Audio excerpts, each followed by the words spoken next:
Innofarma, innovamos pensando en tu mascota.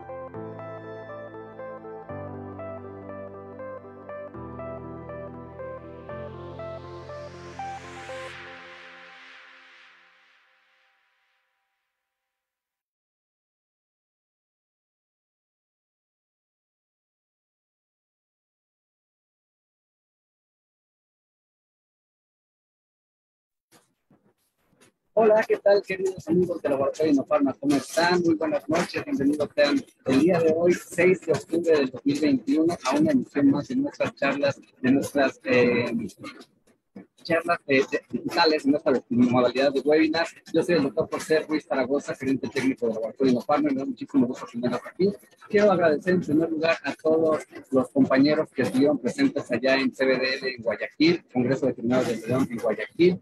Pues nos fue muy bien en el lanzamiento en Ecuador, un lanzamiento que tuvo mucha expectativa, la verdad muy buena organización por parte de CBDL. Muchas gracias al doctor César Morales, a todo el equipo de CBDL que hicieron posible esta reunión que de verdad todos estábamos esperando ya desde hace mucho tiempo. Al igual que en León, Guanajuato, nos fue muy, muy bien. Y pues bueno, seguiremos participando en estos eventos.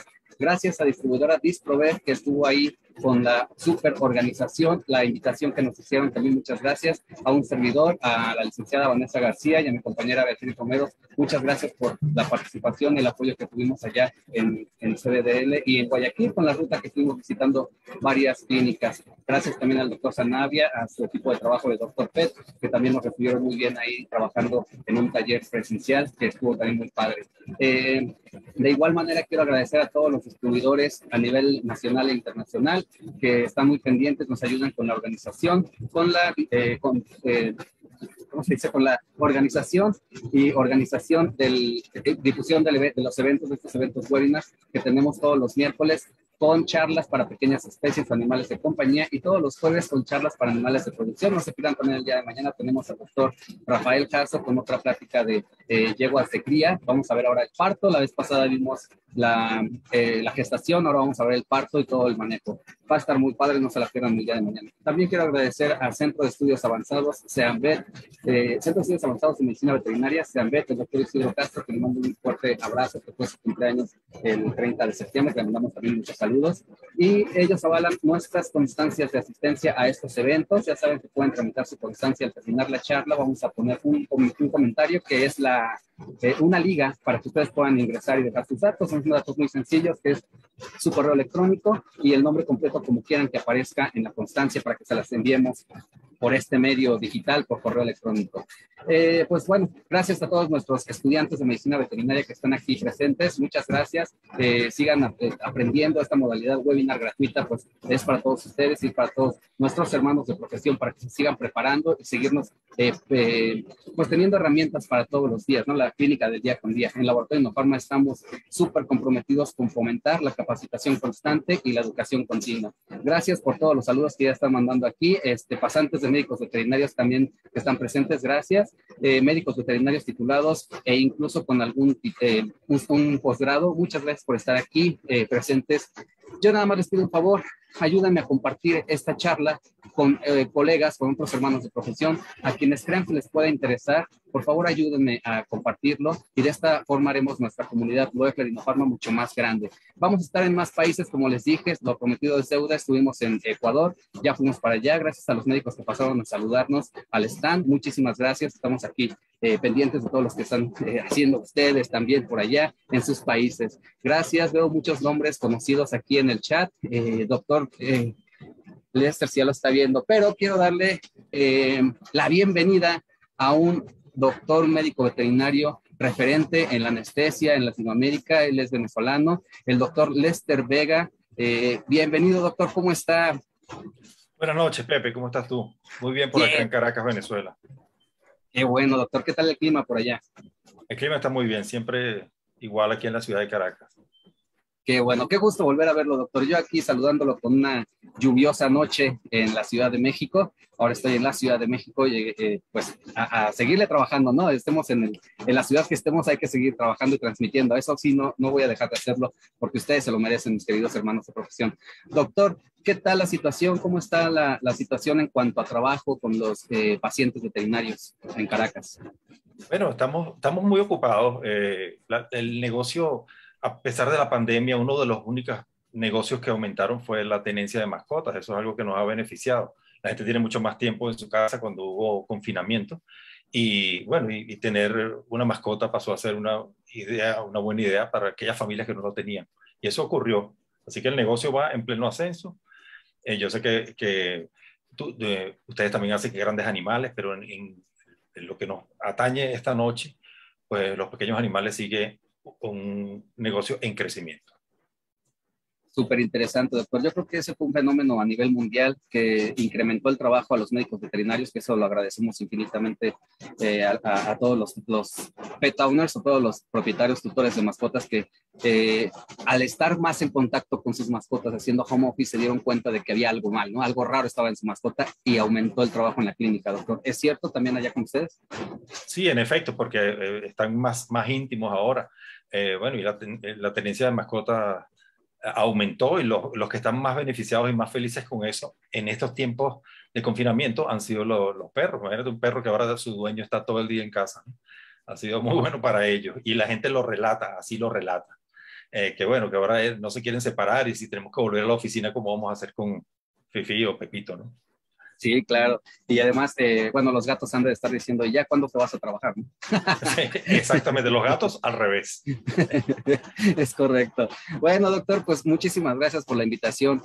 Perdón, por aceptar esta invitación a formar parte de esta hermosa familia de Laboratorio Innofarma, una participación más. Voy a leer su currículum, un extracto muy pequeño para que los médicos acá del otro lado que no lo conozcan, pues tengan la oportunidad de saber con quién estamos platicando el día de hoy. El doctor Lester Vega es médico veterinario graduado de la UCLA en Barquisimeto, en Venezuela. Realizó el internado rotatorio en el Animal Medical Center en Nueva York. Realizó una estancia en el departamento de cardiología en el hospital de la Escuela de Veterinaria en North Carolina en State University. Ha dictado varios cursos, charlas y conferencias en temas de cardiología y anestesia. Realizó el diplomado de cardiología veterinaria en veterinarios en web. Es docente del posgrado de anestesia en la plataforma Vets Web. Actualmente trabaja exclusivamente evaluando pacientes propios y referidos de cardiología y realizando evaluaciones de riesgo anestésico en la clínica veterinaria Huellas en Caracas, en Venezuela. Y además también, pues bueno, es ponente estrella de Loeffler Innofarma. Doctor, pues bienvenido. Esta es su casa. ¿Cómo se siente de participar con nosotros? ¿Le gustó la vez pasada? Me gustó mucho y admiro mucho tu trabajo porque estás logrando llegar a los colegas con charlas, digamos, distribuyendo información en grandes animales y en pequeños animales para que estemos más en contacto, sobre todo en estos tiempos. Esto es una plataforma maravillosa de educación que hay que aprovechar. Muchísimas gracias, doctor. Pues era la intención que tanto los ponentes como los asistentes nos sintiéramos en confianza, en familia, en tener la confianza de preguntarnos cosas, de interactuar. Si quieren interactuar aquí en los comentarios, como ya lo están haciendo, saludándonos desde Colombia, Venezuela, Guatemala, México, pues en todo el país prácticamente. Interactúen, mándenle saludos al doctor Lester Vega, pregunten lo que se les, no sé qué se ocurre, las dudas que tengan aquí, formulen sus preguntas para que el doctor nos pueda ir contestando si es posible durante la charla. Y si no, al finalizar vamos a tener una sesión de preguntas y respuestas para que el doctor Lester nos haga favor de irlas contestando y no se queden dudas ahí. Si se llegaron a quedar algunas dudas al aire, que se nos acabe el tiempo, el doctor nos va a proporcionar su correo electrónico para que le puedan enviar las preguntas por este medio y, o también me pueden escribir a mí, ya saben, aquí por el Messenger o inbox en Facebook, y ya tienen mi correo, es jose.ruiz@glr.mx. Y bueno, si tienen algún problema con la constancia, porque a veces me dicen, es que no entra, escríbanme un correo a constancias.innofarma@glr.mx. Ahí yo les ayudo a contar su constancia, pero primero inténtenlo directo en la liga que vamos a anclar al final de los comentarios. No se me vaya a México al finalizar, porque tengo una dinámica. La vez pasada fue solo para Guayaquil, y fue para Ecuador, porque ganó un médico poquito.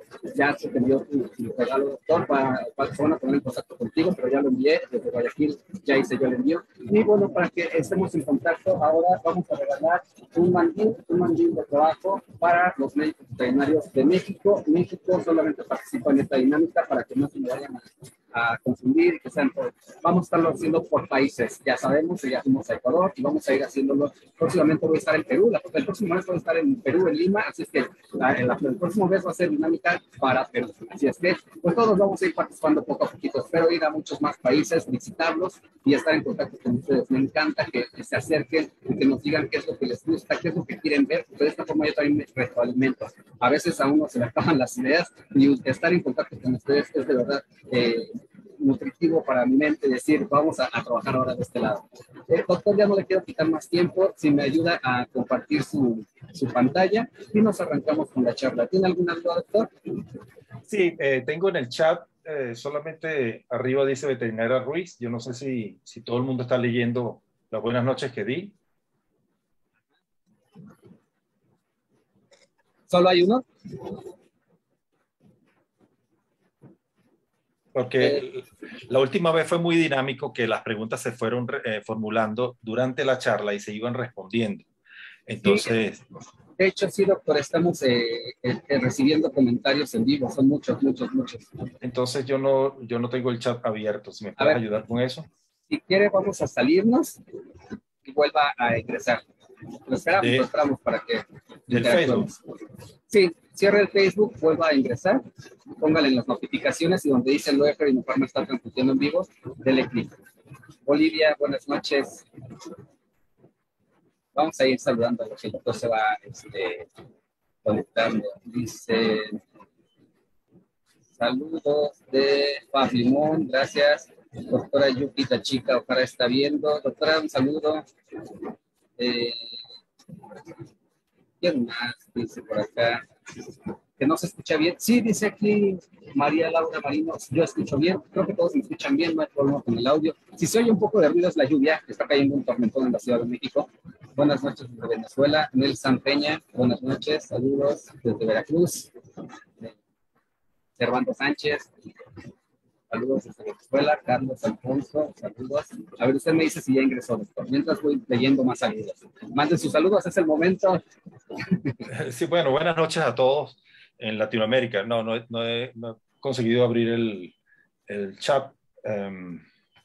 Si me ayudas con eso, sería... A ver si alguien de mi equipo me pueden apoyar mandándole al doctor la invitación para que estar equipo a Perú. Paul Robinson, gracias. Si se escucha, gracias, Víctor. Está un poco atrasado. A ver, usted me dice si ya logró empezar. Bueno, salgo y me vuelvo a meter en... Sí, ya ingresó a su Facebook. Sí, estoy en el Facebook y estoy viendo la charla aquí también. Pero lo que no veo es el chat donde está ocurriendo. A ver, creo que ya sé qué pasó. Doctor, mire, si le hace hacia un lado, aparecen los comentarios. Estoy en una computadora. Estoy en una computadora. Sí. Ok. A ver si alguien me puede ayudar diciéndole al doctor cómo puede hacer. Yo lo estoy viendo directamente en el teléfono. Que vaya a transmisión en vivo. A ver, transmisión en vivo. Entrando hay una franquita que dice eventos en vivo, inicio. En donde dice en vivo, dele clic. Bueno, estoy viendo la charla, pero no encuentro el chat. Qué raro. Voy a salirme y entrar en Facebook otra vez. Disculpen la demora. Sí, no, pero vale mucho la pena, doctor, porque vale la interacción, sí, yo creo que todos los médicos que estamos del otro lado están diciendo sí que se conecte para que podamos ir haciendo las preguntas. Si en un determinado caso no se puede conectar, no puede ver los comentarios, bueno, nos iremos con toda la charla de corrido y al final hacemos las preguntas. Pero vale la pena 3 minutitos que le invitamos a ver si se puede. De acuerdo, ya estoy entrando de nuevo, entonces... Si está con pantalla completa, tal vez también sea eso. Entonces, minimiza la pantalla, como se vea pequeña. Gracias, María. Público. Y Hay distorsión de volumen. Puede ser la lluvia, doctor. Estamos con mucha lluvia aquí en la Ciudad de México. Entonces puede ser eso. Ahorita va a bajar. No llueve tanto de tiempo. Perfecto. Sí ha llovido fuerte. Incluso ha habido inundaciones en la Ciudad de México, en el Estado de México. Un saludo a todos los afectados, damnificados. Un abrazo de parte de todo el gremio veterinario. No solamente. yo logro abrir es que no veo dónde está el chat, dónde está ocurriendo la conversación. Es raro. Sí. Y como yo lo tengo con modalidad, ya no, creo no que ya. salen. A ver. Aquí Loeffler. Voy. Escribo algo a ver si me leen. Ok. ¿Me leen ahí? A ver, unos segunditos porque tarda un ratito. Unos 15 segundos tarda.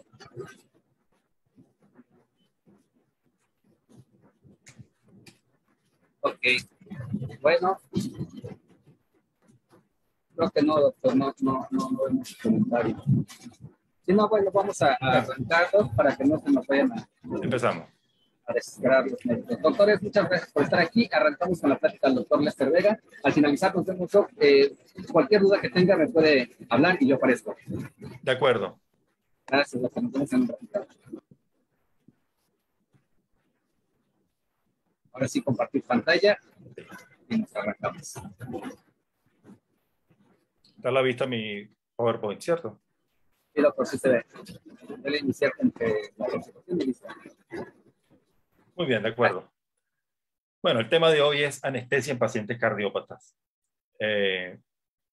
¿Quién no ha estado en la situación, si trabajas en pequeños animales, de esta mala fama que se ha logrado establecer en nuestra profesión, donde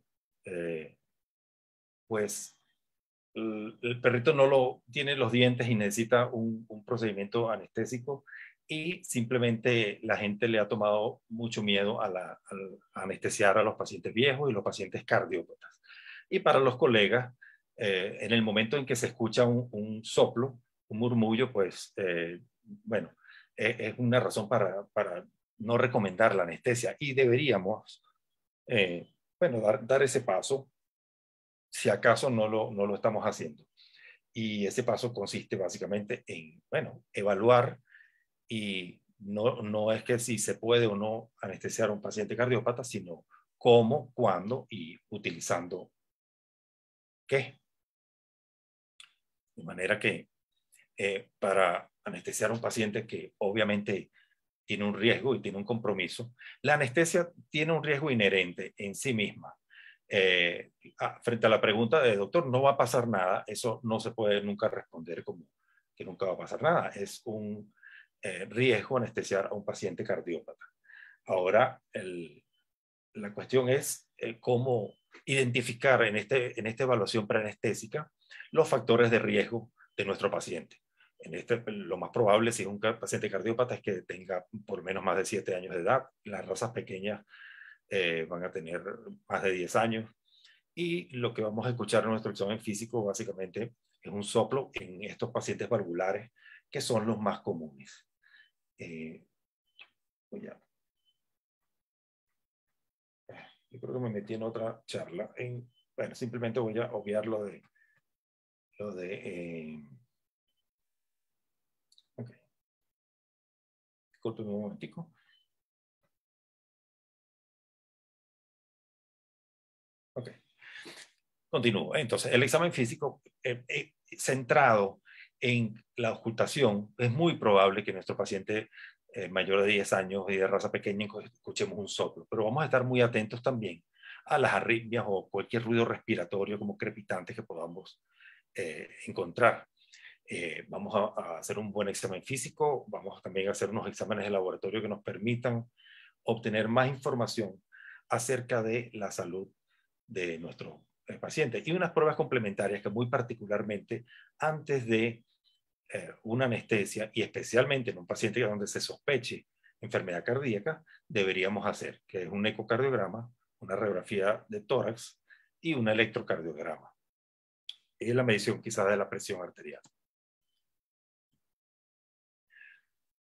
Ahora, aunque no tengamos acceso a esa tecnología, la historia del examen física sigue siendo el más importante y determinante factor para nosotros decidir si algo está pasando en este paciente.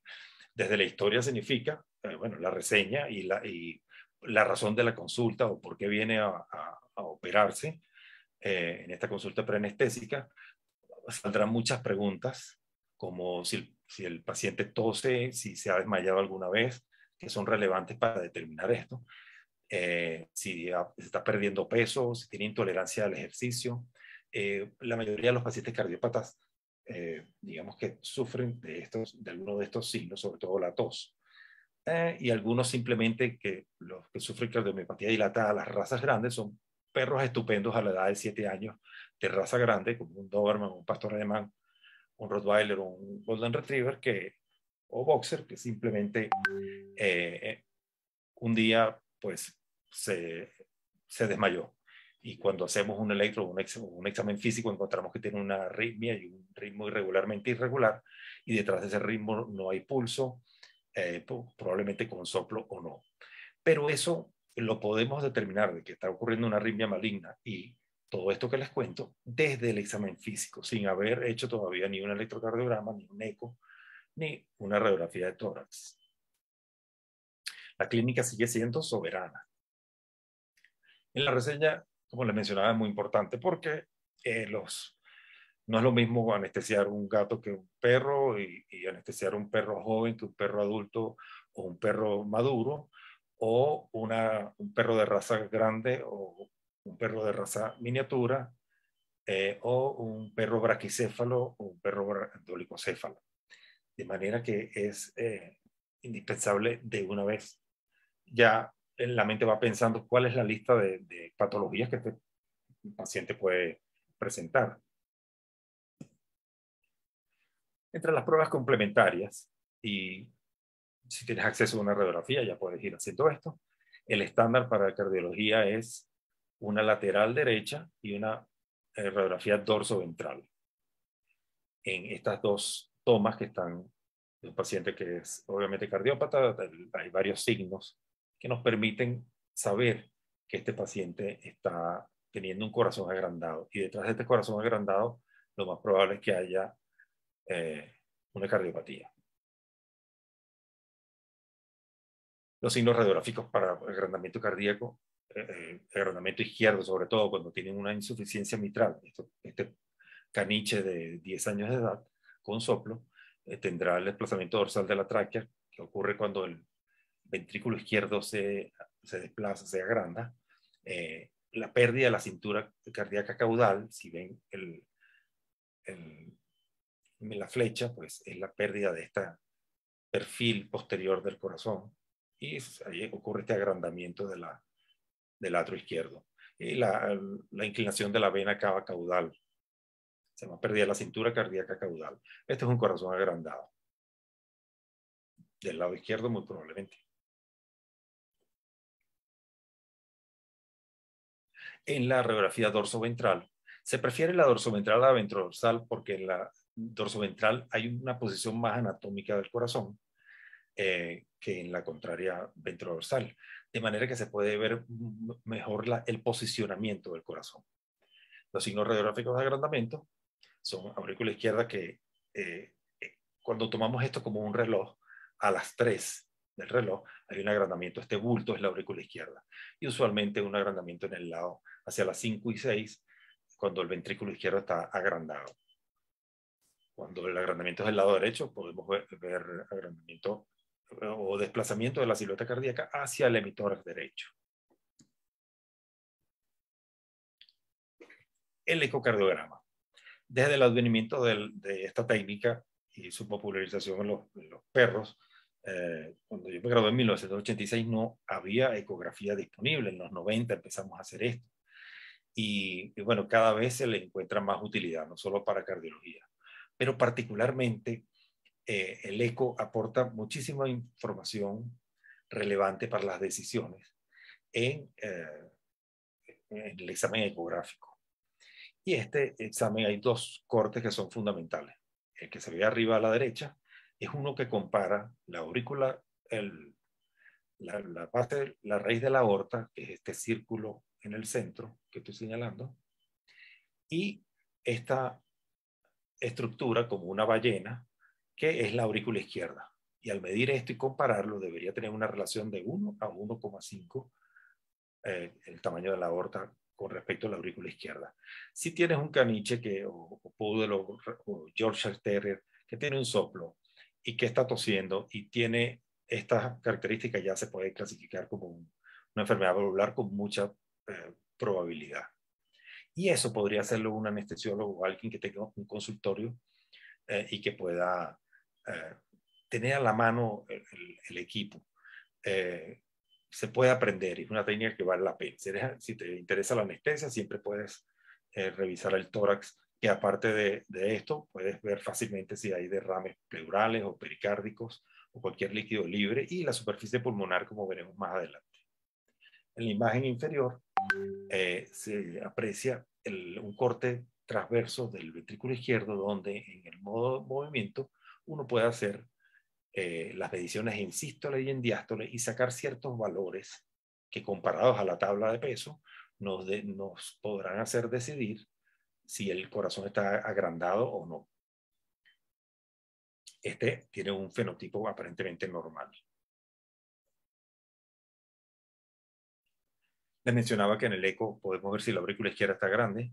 La relación debe ser de 1 a 1,5, y la de la izquierda tiene una relación de 13,9 a 17,6, es como 1,3. Es una relación normal, es un aspecto normal de una aurícula izquierda que no está agrandada, versus la imagen de la derecha, donde la aorta mide 10,8 y la aurícula izquierda mide 37,7. Es una relación de 3 a 1, exageradamente grande. Usualmente, esto lo puse como ejemplo, pero suele ser más sutil la diferencia que vemos.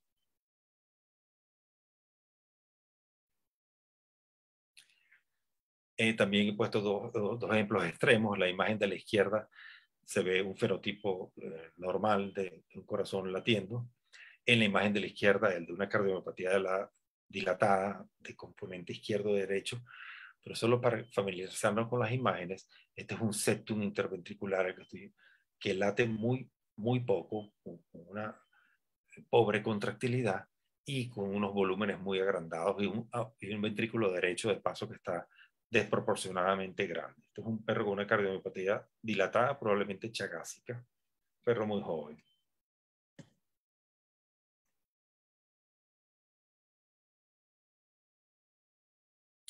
Cuando hay agrandamiento derecho, podemos verlo en la imagen superior izquierda, un ventrículo derecho que está comprimiendo el septum, y en vez de ser redondo como lo vimos anteriormente, con forma de hongo, pues queda aplanado por la alta presión que hay en este ventrículo derecho.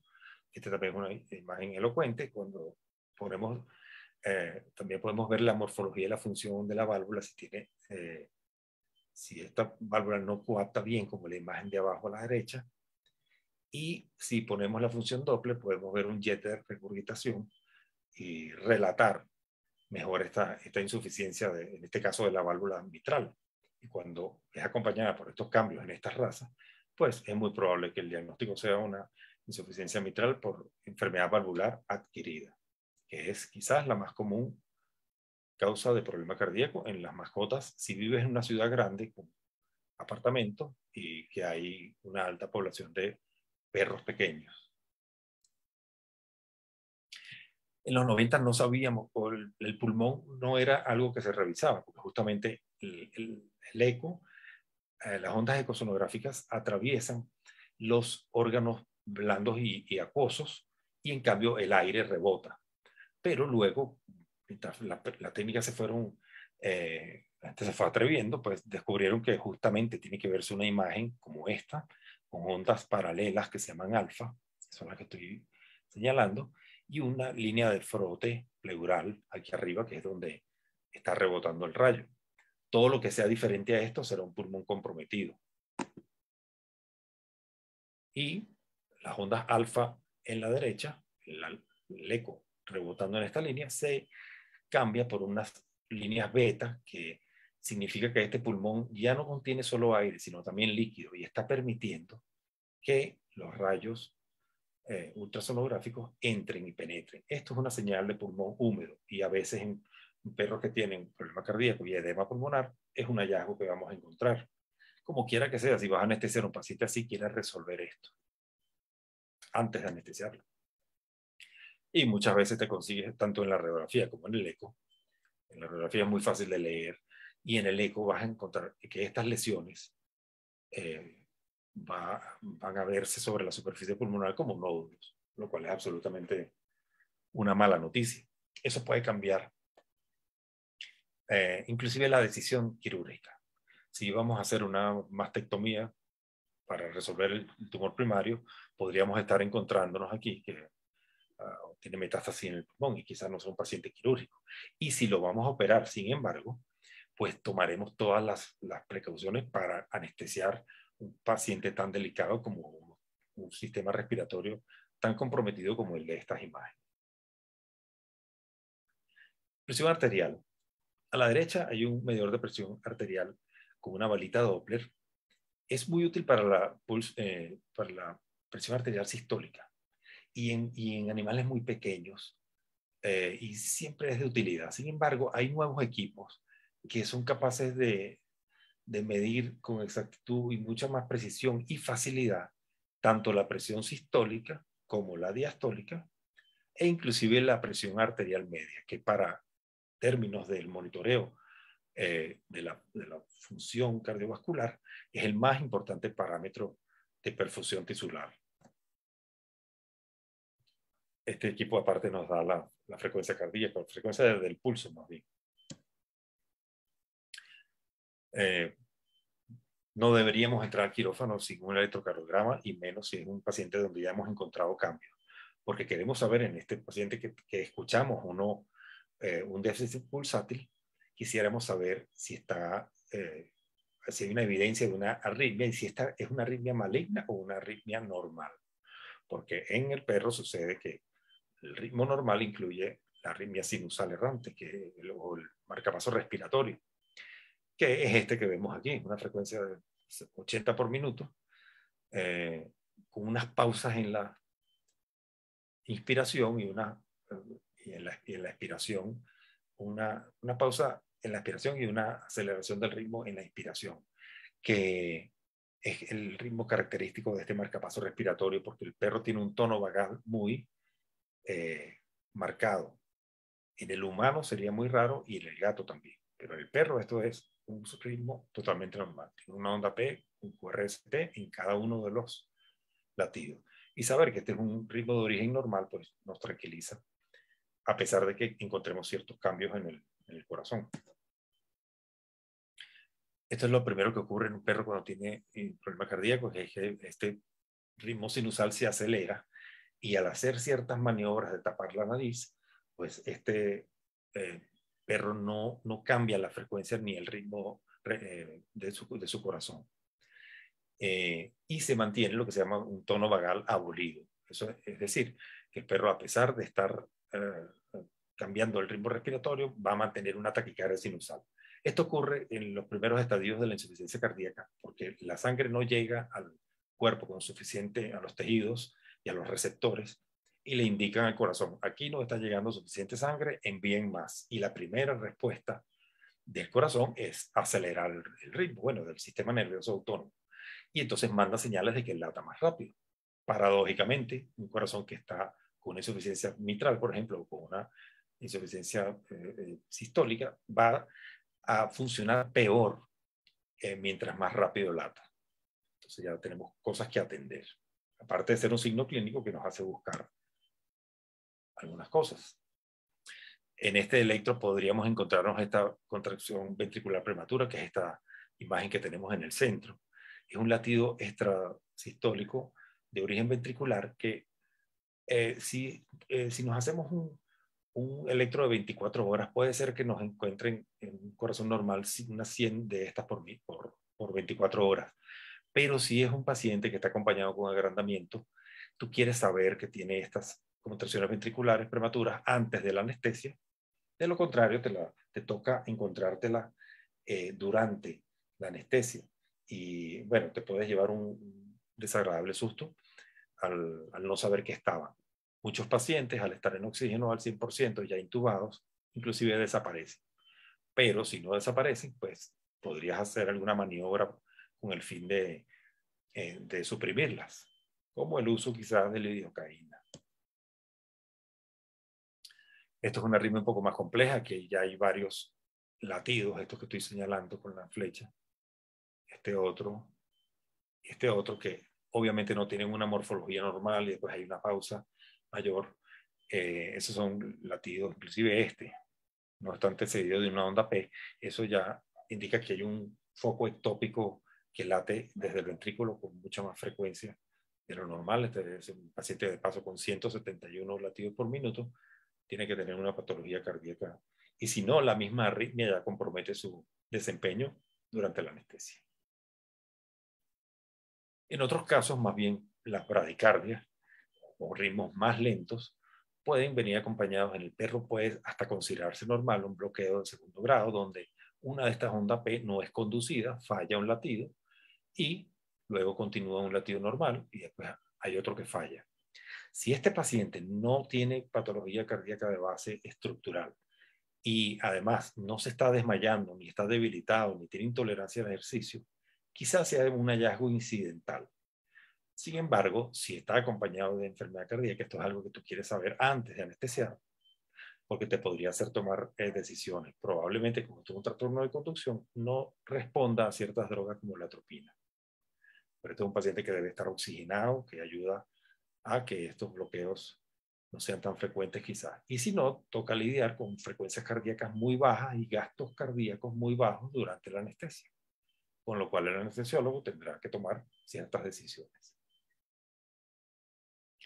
Otros ritmos mucho más rápidos y patológicos son como este de Toby, que es un cocker de 9 años de edad, que empezó a los 7 años con una cardiomiopatía dilatada y terminó con este ritmo muy patológico, que es un ritmo que se llama fibrilación atrial.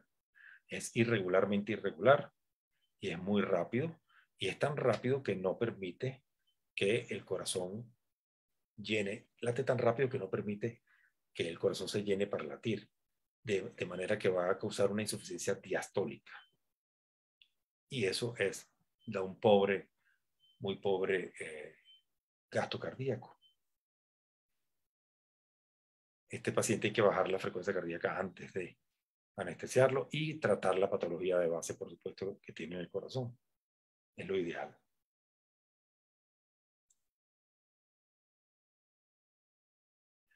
Bueno, yendo a la clasificación de riesgo, si recordamos, para los que estuvieron presentes en la charla de evaluación de riesgo anestésico en agosto, pues se clasifica del 1 al 5, no existe riesgo 0, siendo 1, 5 pacientes moribundos que si no se opera no sobrevive y está muy enfermo, y siendo 1 aquel paciente adulto sano para un procedimiento electivo.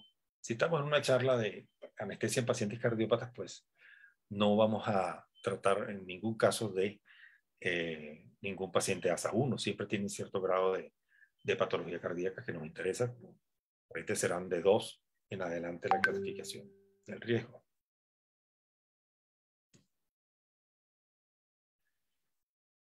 Los pacientes con cardiopatías nunca serán pacientes ASA 1, pero incluyen varios grupos de patologías. Las sobrecargas de volumen, estas son las más comunes. La insuficiencia cardíaca por enfermedad congestiva por enfermedad valvular y la cardiomiopatía dilatada. En otro grupo, las sobrecargas de presión congénitas y algunas hipertróficas, como estenosis aórticas, estenosis pulmonares o hipertróficas primarias del gato. Algunas insuficiencias miocárdicas como la cardiomiopatía dilatada del perro, como esta imagen que está aquí abajo, que es una enfermedad inherente al músculo cardíaco y se disminuye la función miocárdica, entre otras cosas. Las enfermedades arritmogénicas, Hay enfermedades arritmogénicas, hay una que se llama enfermedad arritmogénica del boxer, del lado derecho, y cualquier enfermedad arritmogénica extracardíaca se considera también como una cardiopatía en el momento en que no permite que este corazón dispense sangre con oxígeno y nutrientes a una presión y volumen suficiente para nutrir todos los tejidos. Otro grupo son las enfermedades sistémicas con consecuencias cardiovasculares, como los hipotiroideos o los gatos hipertiroideos, o los Cushing también pueden tener una dilatada. Aquellas enfermedades respiratorias con consecuencias cardiovasculares, como la filaria, la hipertensión pulmonar primaria, y los trastornos torácicos, como los derrames pleurales y pericárdicos, que si bien no tienen un origen cardiovascular, comprimen al corazón y dificultan tanto la función cardíaca como la respiración. Ahora, ¿por qué se incrementa el riesgo en un paciente cardiópata? Básicamente porque se reduce el volumen de distribución, la circulación se vuelve más lenta y menos efectiva. Hay una pobre perfusión periférica, se va perdiendo masa muscular, hay algo que se llama caquexia cardíaca, justamente porque el poco flujo cardíaco que hay se reserva para los órganos más importantes, como hígado, cerebro, riñón, el mismo corazón, y se pierde la perfusión de la masa muscular y la piel, de manera que estos pacientes empiezan a perder masa muscular, aunque coman bien, y a tener una pobre capa. La disminución del gasto cardíaco en un corazón que no está funcionando bien, obviamente no dispensará los litros por minuto necesarios para cumplir con las funciones en todos los tejidos, particularmente en los riñones y el hígado, que cada uno de ellos se lleva una cuarta parte del total del gasto cardíaco. Y si los riñones funcionan mal, pues a la larga estos pacientes pueden tener lo que se llama el síndrome cardiorrenal, que es problemas renales secundarios a este bajo flujo renal, y hay que cuidar ambas cosas, tanto la salud renal como la salud cardiovascular. Igual aplica con el hígado, y el metabolismo de todas las drogas va a estar influenciado por estos disfunción renal y hepática y del corazón. De manera que si ya hay un riesgo inherente en la anestesia porque estamos deprimiendo los centros que controlan tanto la corteza como los centros bajos, al deprimir el sistema nervioso central, en el mejor de los casos hay un riesgo. En un paciente que ya tiene problemas cardíacos, pues más lo será.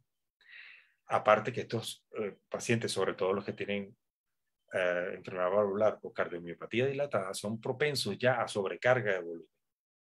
Algunos de ellos tienen arritmia, por lo menos tienen una taquicardia, aunque sea de origen sinusal. Hay unas más graves que otras, como las contracciones ventriculares prematuras o taquicardias ventriculares paroxísticas. Y tienen además la contractilidad comprometida, es decir, el músculo cardíaco se va enfermando, se va debilitando en el momento en que no recibe suficiente oxígeno por tanto tiempo, de manera que su función no es óptima. Los cardiópatas, de manera que antes de anestesiarse, por supuesto que tienen que estar diagnosticados, deben estar clasificados. No puede sorprenderse un anestesiólogo enterándose cuando empieza a tener problemas durante una anestesia que el perro tiene un soplo, por ejemplo. Esto ya debe estar previamente diagnosticado y debe estar clasificado qué tipo de enfermedad es, y deben estar ya tratados. Por supuesto, en el caso que sea un paciente digamos que no necesite una cirugía urgentemente. Vale la pena tratarlos antes. No hay ningún anestésico seguro, ni siquiera en los pacientes sanos. De manera que en estos pacientes comprometidos con enfermedad cardíaca, la manera multimodal de anestesiarlos es la manera más segura. Se llama anestesia multimodal aquella donde se utilizan varios agentes a la vez. Se utiliza suficiente analgesia, se utiliza la narcosis adecuada, y los relajantes musculares para tener todos los elementos que necesita una anestesia para este paciente en particular. Y cuando se usan varias drogas, usualmente se usa menos droga de cada una de las que estás usando. Con lo cual los riesgos de toxicidad de cada una de estas drogas se disminuyen. Por supuesto, los cardiópatas tienen que estar monitoreados antes, durante y después de la anestesia. La anestesia va a empezar en la casa con el tratamiento de esta patología cardíaca que ya sabemos que tiene. Y durante e inclusive después, una comunicación óptima. El objetivo, por supuesto, es optimizar el sistema cardiovascular de un corazón que ya está enfermo para que sea capaz de entregar oxígeno y nutrientes en la cantidad y en la presión necesaria para que todos los tejidos estén no solo vivos, sino sanos y salvos hasta después de que el proceso anestésico haya terminado. Hay varios factores entonces que nos interesan en este corazón que está latiendo. La frecuencia cardíaca es uno de ellos. Si recordamos que el gasto cardíaco es el volumen latido, es decir, la cantidad de sangre que saca el corazón en cada uno de estos movimientos por la cantidad de veces que late, pues la fórmula es sencilla y nos da litros por minuto. Sin embargo, estos factores van a estar influenciados por lo que se llama la precarga, que es la cantidad de volumen de sangre que este corazón maneja. Usualmente los corazones con sobrecarga de volumen tienen más problemas para mover esa sangre y uno de los pilares del tratamiento es disminuir esta precarga. La poscarga, que se refiere a la resistencia del organismo a la salida de este corazón, tiene que ver con presión arterial y con el árbol arterial, por eso es que esto es un problema cardiovascular y no solo cardíaco. Y la contractilidad misma del miocardio.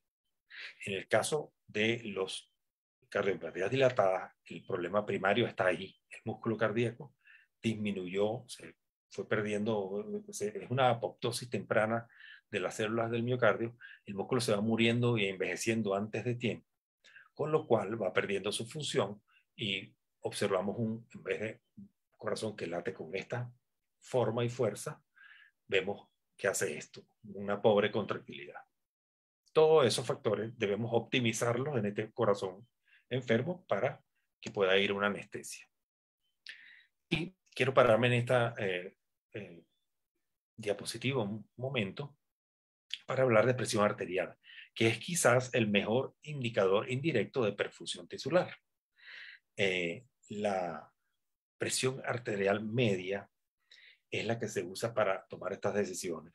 Y hay una mínima en que necesitamos estar, que no debe estar por debajo de 70, porque usamos la presión arterial media porque podemos tener una sistólica muy alta y una diastólica muy, muy baja, y la cantidad de área bajo la curva es muy pequeña de la sístole, y en cambio la cantidad de área bajo la curva que está de presión arterial media es mayor y nos da una idea de que estos tejidos están siendo perfundidos, en este caso de 120/80, con una presión arterial media de 93. De manera que la presión arterial media es el mejor indicador indirecto de perfusión, con lo cual en todos nuestros monitores en la sala de operaciones debe haber un monitor multiparámetro con presión arterial, que incluya presión arterial media. Puede ser un equipo tan sencillo como este, o un de consultorio, o un multiparámetro donde aparecen todos los parámetros: frecuencia cardíaca, oximetría, frecuencia respiratoria, CO2. Hay varios parámetros que por supuesto se recomiendan usar.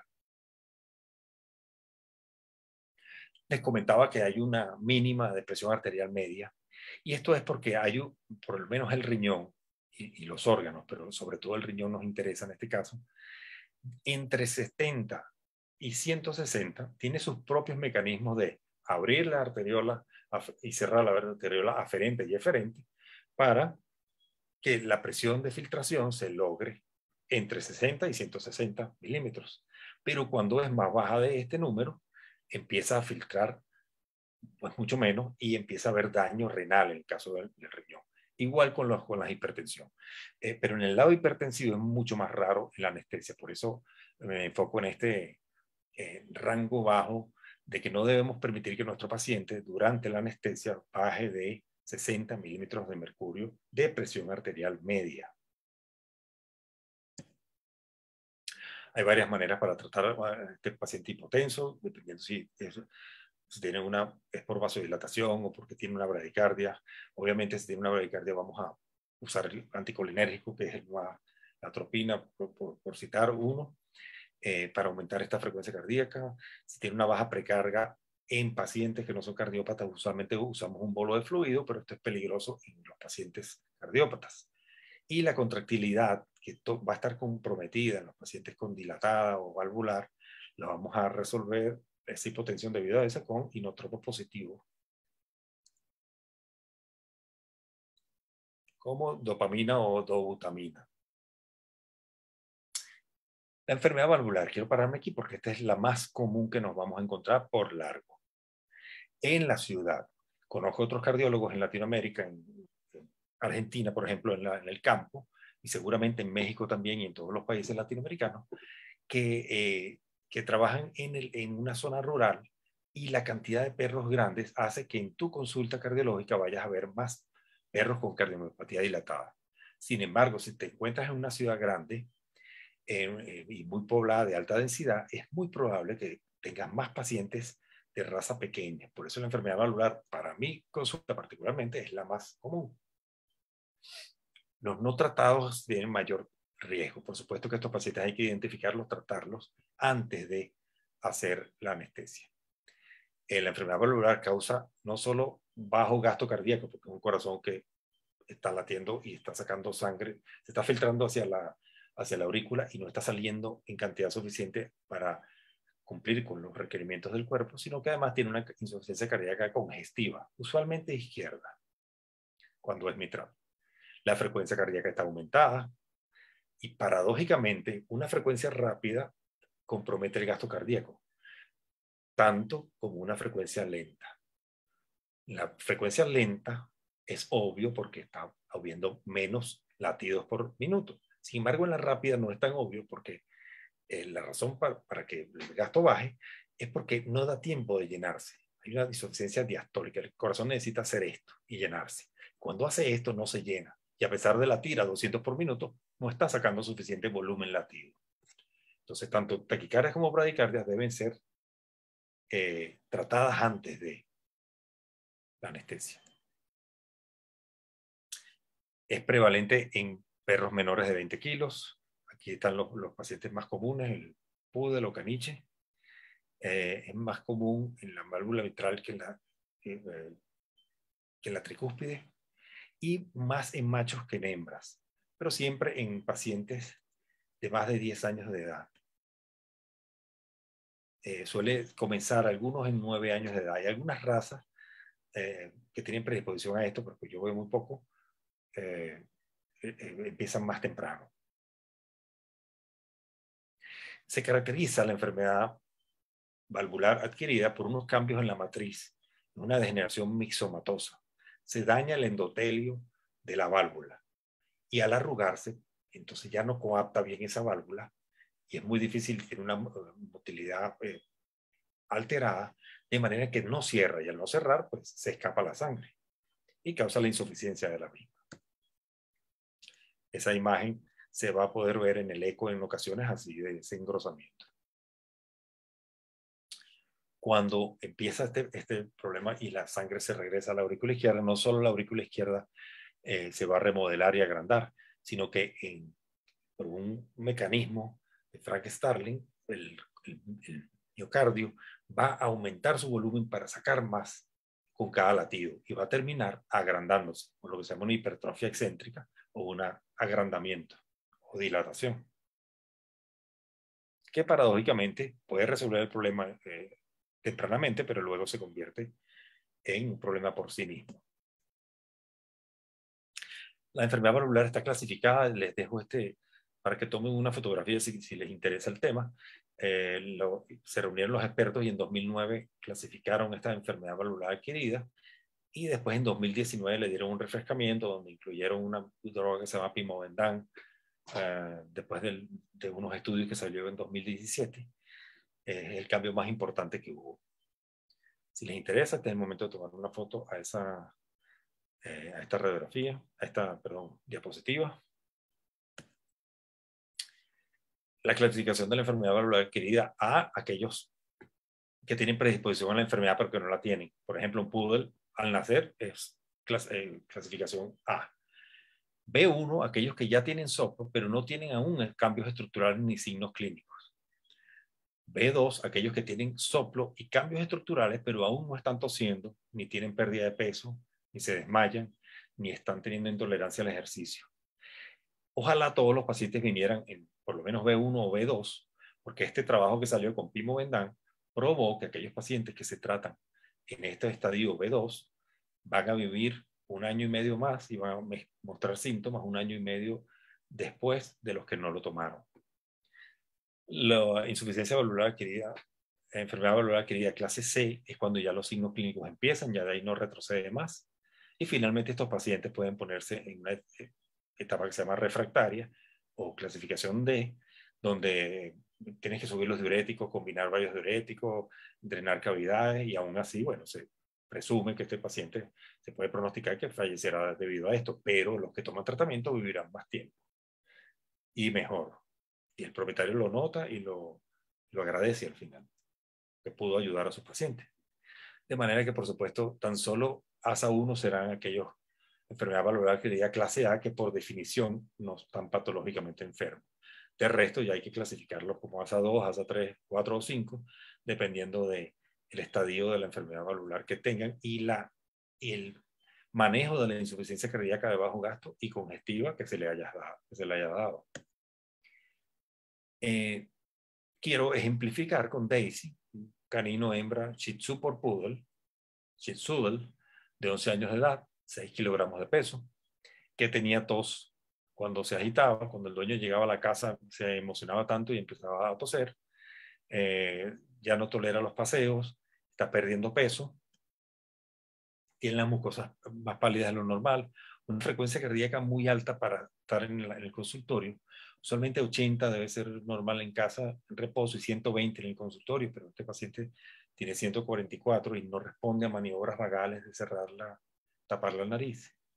Y al ocultarlo tiene un soplo de 6/6 con tril precordial, o sea, que tiene un soplo tan notable que vibra sobre la mano, sobre la válvula mitral y tricúspide también.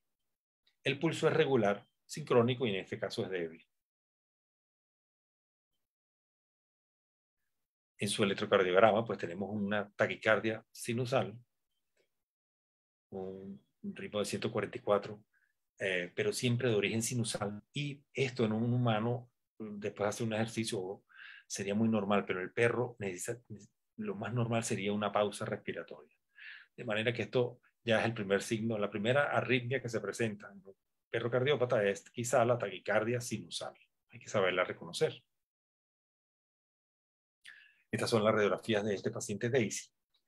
Tiene, si recuerdan que mencionamos los signos de agrandamiento izquierdo, el desplazamiento dorsal de la tráquea. Esta tráquea debe entrar por acá y está despegada al techo, y una gran aurícula izquierda. Una vena cava más ancha de lo normal y en un ángulo agudo porque el corazón está elevado. En la dorsoventral le encontramos un corazón redondeado, ni siquiera podemos ver, discriminar las cavidades, un corazón redondo y grande. Cuando hacemos el eco de fíjense las dimensiones, la relación entre la aorta y la aurícula izquierda. Con mucha práctica, el que tenga un eco en su consultorio puede ir haciendo en la ventana paraesternal derecha, entrando como por la axila derecha, afectando un poco y entrando por ahí y empezar a ver un corazón sano para irse familiarizando con esto. En caso de Daisy, pues la relación es 2:1, 12 la aorta y 24 la aurícula izquierda. Es una aurícula izquierda agrandada.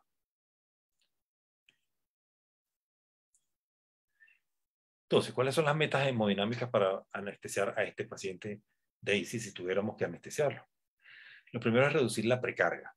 Y esto es que la recomendación en los pacientes con enfermedad valvular o sobrecarga de volumen, que son los dilatados también, es no sobrecargarlo con fluidos. Si manejas más o menos 10, estás acostumbrado a manejar en perras para esterectomía jóvenes de 2 años de edad, 10 ml por kilo por hora, debes reconsiderar tu volumen de fluido. Lo vas a usar según los requerimientos, pero no va a ser lo más probable 10 ml por kilo por hora. Realmente estará entre 3 y 5 o lo que requiera, dependiendo de tu presión arterial sobre todo. Recomienda este autor utilizar Destrosal 2,5 o Ringer lactato de media carga, que tiene la mitad de los electrolitos y tiene 5% de destroza.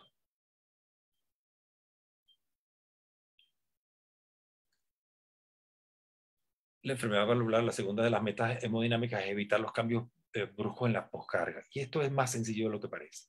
Y es básicamente evitar la excitación. Un paciente como este no puede esperar llegar a las 8:30 de la mañana para que sea operado o anestesiado a las 12 del mediodía.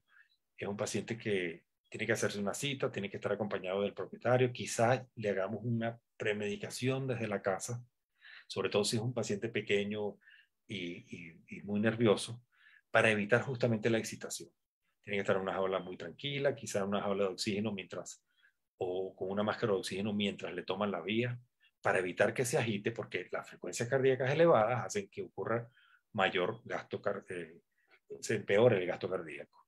Se aumenta la frecuencia y ocurre una vasoconstricción periférica. Previo, usualmente no se recomiendan los alfa-2 agonistas porque son hipotensores. Mantener la contractilidad, en tercer término, para todos estos pacientes. Esto se hace manteniendo una frecuencia cardíaca razonable, ni muy lenta, ni muy rápida, y hacer lo que haya que hacer para mantenerla en una taquicardia leve.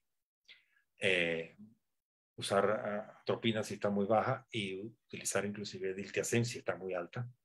Transquirúrgico, espero que no toque usarlo. Tratar la hipotensión con beta-1 agonista, que es la dopamina o dobutamina. Si cae tu presión arterial, no puedes sacarlo de la anestesia más. Lo más sencillo sería disminuir el flujo de tu inhalante, pero si no puedes hacer eso, tienes que apoyarte en otras técnicas anestésicas y usar goteo, pero quizás necesites usar un goteo de dopamina o dobutamina.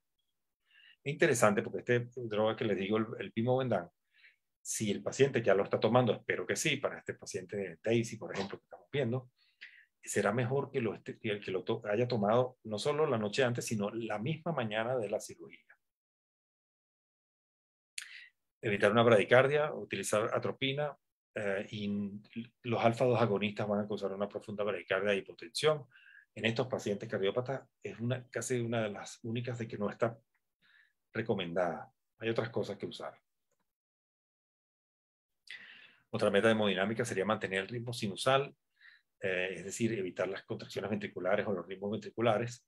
Eso se logra manteniendo el paciente oxigenado desde antes de anestesiarse y, por supuesto, intubado hasta después de que haya terminado el procedimiento quirúrgico. La anestesia no termina cuando el paciente se despierta. Y utilizar lidocaína en bolos o en goteo en caso de que se presenten, por ejemplo, episodios ventriculares.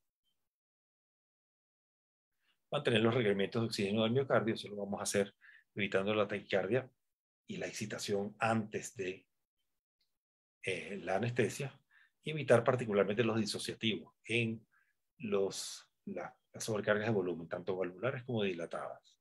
Es decir, la ketamina no podría causar un efecto indeseado. Como premedicación, puede ser que estos pacientes vengan ya premedicados en casa con gabapentinoides, con gabapentina o pregabalina, o con una droga que se llama trazodona, el tríptico, que es un antidepresivo, pero que para estos pacientes muy nerviosos, encima cardiópatas, que se van a anestesiar, puede hacer lo que venga más tranquilo y menos agitado. Y eso va a lograr que se haga si la anestesia no empieza bien desde la casa, pues no va a transcurrir bien en el trance quirúrgico. Luego, algunas dosis de acepromacina, pero en dosis de 0,01 miligramo kilo, mucho más bajo de lo que yo aprendí hace muchos años a usar, y es aceptable. Benzodiazepinas para relajante muscular y opioides que forman parte no solamente de tu premedicación, sino también como analgesia. Los anestésicos, como sí, como tal, los inductores. Bueno, hay quien usa todavía barbitúrico, pero el propofol se ha popularizado mucho. Lo toleran bien los pacientes cardiópatas. Sin embargo, hay uno que se llama etomidato, que es superior en su efecto porque tiene menos efecto depresor del miocardio. Este frasco que está aquí abajo. Y Alfaxan, que yo nunca he utilizado, pero es una muy buena opción. De manera que etomidato es el más recomendado inductor. Propofol, aceptable. El mantenimiento se hará con los gases anestésicos de tu máquina. Mientras van progresando y los gases anestésicos nuevos del alotano, el isoflurano y el sevoflurano, fue aumentando la rapidez en que este paciente se induce y la rapidez con que el paciente sale. De manera que si trabajas con alotano y te cambiaste a isoflurano, te va a sorprender lo rápido que se despierta el paciente. Y lo mismo si cambias a sevoflurano. Pero tu mantenimiento anestésico puede estar también complementado con goteos de fentanil o algún otro opioide o inclusive ketamina en dosis analgésica. Si tienes un paciente difícil de anestesiar y que quieres mantenerlo eh, más ligero, podrías usar bloqueos regionales, epidurales o bloqueos plexo braquial o bloqueos regionales que te ayuden a usar y que el dolor esté controlado en varios niveles. Para la cardiomiopatía dilatada, que es otra de las patologías que causa sobrecarga de volumen, esta, como les comentaba, las ven más en razas grandes y en el Cocker Spaniel, que puede sufrir de valvular y de cardiomiopatía dilatada. Las no tratadas tienen mayor riesgo, por supuesto, causa bajo gasto y una insuficiencia cardíaca congestiva, pero la frecuencia cardíaca usualmente está comprometida y la contractilidad por definición lo está, porque es un miocardio que late con mucho menos fuerza, digamos. Reducir la precarga, es decir, disminuirla, usualmente eso se hace con diuréticos, evitar cambios bruscos en la postcarga, es decir, la vasodilatación, tratarlo también con cuidado, premedicarlo si es posible, mantener la contractilidad con goteo si es necesario de dopamina o glutamina, evitar la bradicardia en estos casos, si tienes que atropinizarlo transanestésicamente, pues se hace. Si es posible mantener el ritmo sinusal y evitar las contracciones ventriculares, pues hacerlo y mantener los requerimientos de oxígeno del miocardio. Eso es oxigenarlo desde antes, durante y en la recuperación anestésica, que es, por cierto, el momento donde más perros fallecen y más gatos fallecen. El postoperatorio inmediato. Así que la anestesia no se debe descuidar y mucho menos en estos pacientes. Debe premedicarse también, si es posible, desde la casa. El mismo criterio para el etomidato, sobre todo porque tiene la menor acción depresora del miocardio. Los gases son capaces de causar disritmia, pero bueno, no lo puedes evitar. Puedes complementarte con goteos. Llaman anestesia total intravenosa.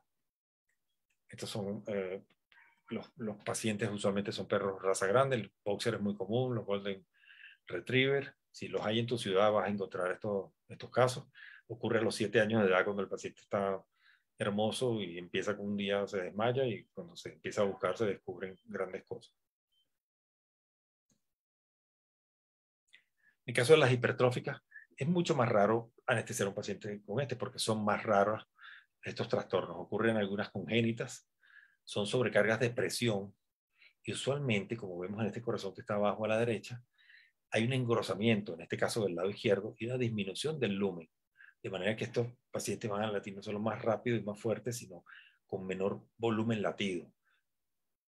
Con lo cual, la contractilidad está aumentada, hay que bajar la frecuencia cardíaca usualmente y hay que relajar con antiarrítmicos casi siempre. Otras enfermedades extracardíacas, pero que afectan el funcionamiento cardíaco, son los derrames pericárdicos y pleurales. El pericárdico es mucho más grave que el pleural, porque en este saco no está diseñado para tener ninguna presión y cuando hay líquido libre, como el que vemos donde estoy señalando en la imagen de la derecha, abajo, va a presionar sobre todo el sistema de más baja presión, que es el lado derecho del corazón, y va a causar el colapso de la aurícula derecha y lo vas a ver que es un perro que empezó con ascitis ayer. Cuando vas a ver tiene un derrame pericárdico. Por supuesto no quieres anestesiar a un paciente así sin antes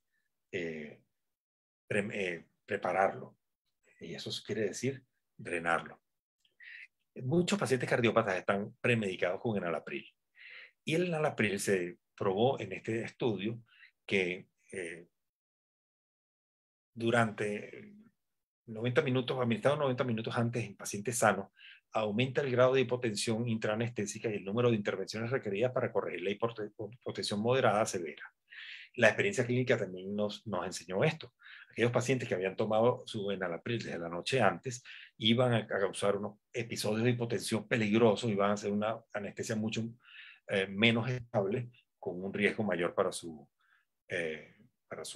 salud y para el resultado. Inclusive, no solo que se salven o no, sino que la salud renal, por ejemplo, está comprometida cuando están hipotensos, como decíamos antes. La relevancia clínica es que los perros que reciben inhibidores de la IECA, como el enalapril, el día de la cirugía podrán exhibir hipotensión intraanestésica significativa. La estrategia más simple es que no lo tomen desde la noche antes. Tomen otras medicinas, pero no el inhibidor del IECA. Este es un cocker que, como les comentaba, pueden sufrir de dilatadas o valvulares.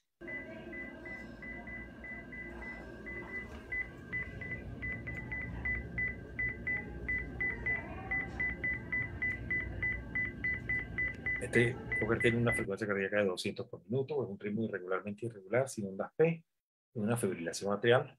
Vale la pena bajar la frecuencia de este corazón si vamos a hacer una anestesia, reconocerla antes en el examen físico, y si tenemos un electrocardiograma, por supuesto, reconocerla para darle el tratamiento y por lo menos bajar esa frecuencia cardíaca, por lo menos a una frecuencia de, si es posible, 140.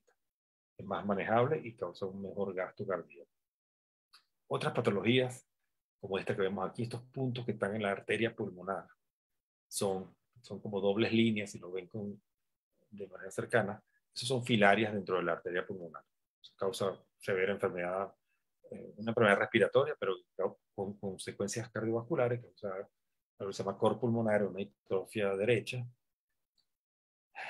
Cuando se compara, este es el tronco de la arteria pulmonar izquierda, derecha, arteria pulmonar izquierda, y el tronco de la arteria pulmonar está mucho más grande que la aorta, lo cual es una señal de hipertensión. Y en este paciente empieza a tener problemas congestivos derechos y va a acumular líquido en el abdomen y a veces en el tórax. Cuando hay compresión del lado derecho, les mencionaba que uno de los signos es que se aplasta el septum interventricular y se ve esta imagen, con lo cual el gasto cardíaco izquierdo baja, pero se desmaya y aparte la sangre no puede seguir su camino y empieza a acumularse en las cavidades, entre ellas el tórax o el abdomen. Por eso este paciente con esta enfermedad, antes de anestesiarlo para hacer la extracción de la yugular de estos gusanos, verme si acaso este es el procedimiento que vamos a hacer en este paciente, pues habría que, lo primero que todo, tratar el drenaje, o sea, drenar el tórax, el pericardio y el tórax. Si tiene líquido dentro de los pulmones, pues también hay que tratarlo. Hay arritmias unas más graves que otras, pero esta debe ser las que nos llame la atención.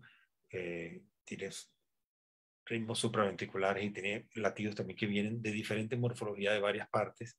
Este es un boxer que seguramente con una cardiopatía dilatada tiene apenas 8 años tiene 10 años de edad. Después de que late de un sitio ectópico, muchas veces lo que continúa es una taquicardia ventricular paroxística. Y si tú tienes este paciente anestesiado y no lo reconociste, y no lo tienes intubado, y tienes una taquicardia ventricular, y mucho menos si no tienes una vía tomada, por ejemplo, pues no tienes nada que hacer al momento de que se presente esta taquicardia ventricular, que es un ritmo muy rápido y muy ineficiente. Y bueno, obviamente, el resultado de tu anestesia no va a ser bueno. Más si no tienes un monitor con trazado electrocardiográfico, por supuesto, que es hoy en día indispensable en cualquier quirófano. Estos son varios latidos supraventriculares intercalados con varios ventriculares. Este ritmo es de un maltés de 12 años de edad con enfermedad valvular. Pero a veces tienes un escape, una onda P sin ser conducida. Estos no son tan graves, pero tienes que estar enterado que tu paciente tiene un bloqueo de segundo grado antes de anestesiarlo. En algunos casos, no sé si lo ven, aquí hay ondas P que no están conducidas. Aquí debe haber una y otra. Y ritmos de escape que vienen del ventrículo. Esto es algo que se llama un bloqueo auriculoventricular de tercer grado. Y si tú crees que esto es un escape, un complejo ventricular prematuro y le pones lidocaína, pues se va a quedar sin latido. El bloqueo de tercer grado, la única razón para operar a este paciente sería para implantar un marcapasos artificial, que es lo único que lo va a sacar de este bloqueo de tercer grado. No hay casos. Este es un Frenchie macho de 5 años que viene para orquiectomía. Es un perro joven, es un perro sano, pero es un bulldog francés. Perfil bioquímico y hematológico está normal, pero ronca dormido, o sea que tiene enfermedad, un perro joven y sano con trastorno obstructivo respiratorio superior para cirugía electiva. No es cardiópata, pero quise traerlo porque este es el típico paciente que si hace cardiología va a ver los respiratorios también. Hay que hacer una intubación temprana y una extubación tardía. Y debe recomendárselo a su propietario, a su anestesiólogo, por supuesto. Cuando haces una buena estrategia analgésica y de premedicación, puedes lograr que este paciente se despierte con el tubo. Y fíjense, esa lengua rosada está sin problemas hasta este no debe abandonarse en su vigilancia hasta horas después de irse y esté listo para irse a casa.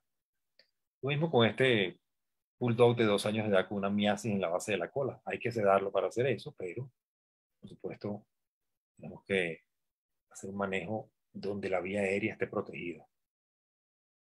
Es curioso porque el perro está consciente, pero está relajado y respirando por el tubo, que es lo que queremos. En el video de abajo, el bulldog se ha despertado y al sentir oxígeno al 21% en su vida, es primera vez en su vida que respira con tanta tranquilidad. Claro, tiene un tubo puesto, ¿no?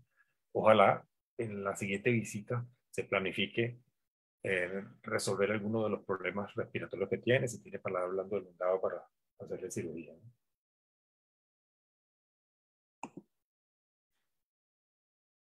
Y al final, cuando está en su jaula, relajado, respirando completamente bien, con una lengua colgante como la tienen ellos, rosada, está sin angustia y respirando muy tranquilamente. En este caso se usó el anestesiólogo Semander Galán utilizó una dosis de fentanilo con ketamina analgésica y midazolam.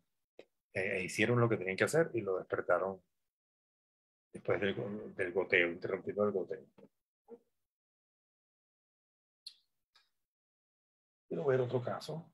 Me acompañen con este caso. Este es un pequinés hembra de 11 años, de 4 kilos, que tuvo vómitos y convulsiones el día anterior. No durmió de la dificultad respiratoria que tiene. Al examen físico tiene dificultad respiratoria, una frecuencia, una taquicardia altísima. Tiene hematidez sobre el tórax, no puedo escuchar muy bien los latidos cardíacos. Las mucosas, membranas mucosas pálidas y secas. Y tiene la historia de que hace 3 días le hicieron una cirugía de piómetro.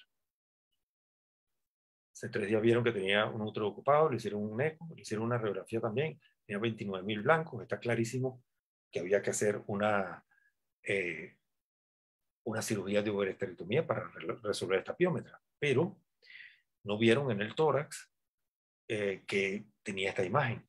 Estos son unos lóbulos colapsados con gran cantidad de líquido que hay en el tórax. Entonces, bueno, si tienes una radiografía y ves esta imagen, este tórax debe ser drenado antes de anestesiarse. Se salvó de la anestesia, pero se va a poner muy mal después. Por supuesto, lo que hay que hacer, esta es la dorsoventral, está mal posicionada porque este paciente venía con esa radiografía, no se puede estar haciendo radiografías en este estado, y tampoco operarla. Hubiese sido ideal drenar el tórax. Hicieron la cirugía ambulatoria, la mandaron a su casa y bueno, 3 días después terminó en la emergencia. Claro que necesitaba la cirugía de piómetra, pero la idea que quiero transmitir es que este es un paciente que había que prepararlo un poco mejor para este procedimiento. Y es básicamente drenar el tórax, sacar el líquido que tiene dentro. Y quiero ver por último un paciente que es el paciente típico pudo de la hembra de 6 kilos de 14 años de edad, referido a la consulta porque tiene soplo y una arritmia. Tiene historia de toser en la noche, en la madrugada, despertarse muy temprano a toser y al agitarse cuando ve el dueño o cuando persigue la pelota. Tiene un soplo, tiene una arritmia con un déficit pulsátil. Tiene enfermedad periodontal y su veterinario quiere anestesiarlo para limpiar los dientes, lo cual es un pensamiento correcto y lo vamos a hacer, pero después de que hayamos diagnosticado y tratado a este paciente. En el electro tiene contracciones ventriculares prematuras muy frecuentes, por eso es que el pulso es deficitario. En el eco vemos que hay latidos, 2 latidos juntos en cada uno de estos extrasístole ventricular, con una sobrecarga de volumen y todos los elementos de la enfermedad valvular que vemos en este video. Es un eje corto, está hipercontráctil, sufre de las válvulas, están hipercontráctil. Por ahí pasó la aurícula izquierda brevemente más grande de lo normal. Y en el eje largo vamos a ver unas válvulas que están engrosadas. Todo eso nos acompaña el diagnóstico, sin detallarlo mucho más, de una enfermedad valvular adquirida. Entonces tiene sobrecarga de volumen, tiene insuficiencia cardíaca de bajo gasto, porque ese corazón no manda suficiente sangre al cuerpo, a los órganos, tiene insuficiencia cardíaca congestiva izquierda, por eso tose, y tiene un trastorno arritmogénico adicionalmente. Limpiar estos dientes sin tratar este paciente sería erróneo. Lo indicado sería darle tratamiento al problema cardíaco y después, cuando esté en mejor condición, entonces ofrecerle su procedimiento anestésico y quirúrgico para limpiar los dientes, pero no esta semana. Un paciente senil de talla pequeña con enfermedad valvular adquirida no tratada para un procedimiento dental. El procedimiento no conlleva riesgo, pero la anestesia sí. Para mí en este momento vamos a llamar lo que es una clasificación 3, que es riesgo moderado o alto, porque no está tratado. Esa clasificación de riesgo va a cambiar después de que le demos tratamiento. El tratamiento en este caso seguramente consistió de que empezar a tomar Pimobendan, 0.3 miligramos kilo 2 veces al día, furosemida, seguramente de 3 veces a 2 veces al día para disminuir la precarga. El antiarrítmico, muy probablemente este paciente tomó diltiazem para estas contracciones ventriculares prematuras y disminuir la frecuencia cardíaca. Particularmente para ese procedimiento dental, después de que lo hemos evaluado una semana después, lo vamos a enviar con un ayuno de no más de 8 horas, que sí tome el Pimobendan en la mañana de la cirugía, si toma enalapril que no la tome ni la noche antes ni la mañana de la cirugía, no utilizar alfagonista, particularmente con este paciente, pero oxigenarlo y darle manejo delicado previo. El equipo debe estar ensamblado para este paciente. El cirujano debe estar listo, los asistentes deben estar listos. Citado el paciente, recibirlo de los brazos del propietario, directo para su premedicación anestésica e iniciar el proceso. Usted no puede esperar todo el día que lo anestesie. Cuidar el volumen de los fluidos transquirúrgicos, porque pueden sufrir de sobrecarga de volumen, y tener un edema pulmonar transquirúrgico, y eso es muy peligroso. Utilizar la estrategia multimodal y los bloqueos regionales que hagan falta, en este caso los dientes, las ramas, si tienes que hacer extracciones para que te ayude con el dolor y tu profundidad anestésica.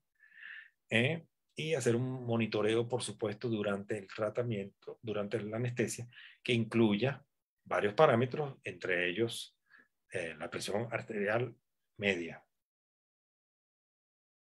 De manera que los cardiópatas deben estar diagnosticados, deben estar clasificados, deben estar tratados antes del procedimiento. Quiero decir que no haya un procedimiento anestésico seguro y mucho menos de un paciente cardiópata, el propietario tiene que saberlo. Después del tratamiento entonces no le va a pasar nada. No, su riesgo disminuyó de clasificación 3 a clasificación ASA 2, pero todavía hay un riesgo, tan solo que el anestesiólogo va a tomar una estrategia anestésica particular para tu paciente y va a reducir el riesgo. Entonces no le limpio los dientes y no lo anestesia. Entonces no se beneficiará de limpiarse los dientes, que lo necesita. No es tan sencillo como no hacerlo. Y por supuesto, este anestesiólogo estará pendiente de el monitoreo y actuará en consecuencia antes, durante y después del procedimiento. De manera que quiero cerrar, bueno, comentándoles que van a ser las 9:30 hora México, que los pacientes con patologías cardíacas se pueden anestesiar, pero deben ser preparados y deben ser tratados antes y darles una anestesia particular para este paciente. Yo creo que, Pepe, que este sería el momento, pues, entonces de abrir el micrófono y hacer las preguntas. Yo no tengo el chat, de manera que tendrías que leerlas y yo contestarlas a través de del micrófono, por supuesto.